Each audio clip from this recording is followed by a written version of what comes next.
వివిధ రకాల పంటల్లో సిఎంఎస్ చల్లడం వల్ల కలిగేటువంటి ప్రయోజనాల గురించి అయితే మనం ఈ వీడియోలో తెలుసుకునే ప్రయత్నం అయితే చేద్దాం అనమాట. సిఎంఎస్ అనగా కాల్షియం, మెగ్నీషియం, సల్ఫర్, వీటిని అయితే ద్వితీయ పోషకాలు అయితే అనడం అయితే జరుగుతుందన్నమాట. కాల్షియం అందించడం వల్ల పంటకైతే వేర్ల వృద్ధిని అయితే ప్రోత్సహిస్తుంది.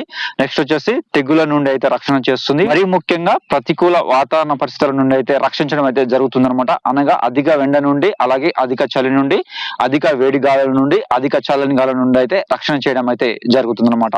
మెగ్నీషియం మొక్కలకు అందడం వల్ల మొక్కలైతే పసుపు రంగులోకి మారకుండా చేస్తుంది. నెక్స్ట్ వచ్చేసి మొక్కలో క్లోరోఫిల్ ని పెంచడం ద్వారా మొక్కకు కావాల్సినటువంటి ఆహార వృద్ధి అయితే పెరగడం అయితే జరుగుతుంది అనమాట. మెగ్నీషియం అనేది మొక్కలోనైతే క్లోరోఫిల్ అయితే పెంచడం అయితే జరుగుతుంది అనమాట. అందుకని మొక్క ఆకుపచ్చగా ఉండడం వల్ల మొక్క అనేది ఎప్పుడైనా ఆరోగ్యంగా ఉండడం అయితే జరుగుతుంది అనమాట. సల్ఫర్ అనేది మొక్కలకు అందడం వల్ల ప్రోటీన్ల నిర్మాణానికి సల్ఫర్ అయితే దోహదం అయితే చేస్తుందన్నమాట. నేలలో ఉన్న భాస్వరం తీసుకొని మొక్క అయితే ఆరోగ్యంగా పెరగడానికి అయితే అవకాశం ఉంటుందన్నమాట.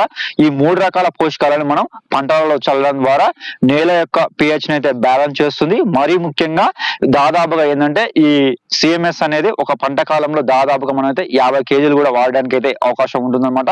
మనకు వరి కావచ్చు, ఇతరత్ర మనం ప్రధాన పంటలు ఏవైతే ఉన్నాయో వాటిలో కూడా మనం నాట్లు వేసిన తర్వాతకి 15 రోజుల నుంచి 20 రోజుల సమయంలో ఒకసారి, నెక్స్ట్ వచ్చేసి చల్లిన తర్వాతకి మరల ఒక 20 రోజుల తర్వాతకి ప్రతిసారి 25 kg చొప్పున చల్లుకున్నట్లయితే మనకైతే పంటలోకి అయితే పంటకు కావాల్సినటువంటి ద్వితీయ పోషకాలు అయితే అందడం అయితే జరుగుతుందన్నమాట. మరియు ముఖ్యంగా ద్వితీయ పోషకాలలో సిఎంఎస్ అనేది ముఖ్యమైన పాత్ర అయితే దోహదం అయితే చేయడం అయితే జరుగుతుందన్నమాట.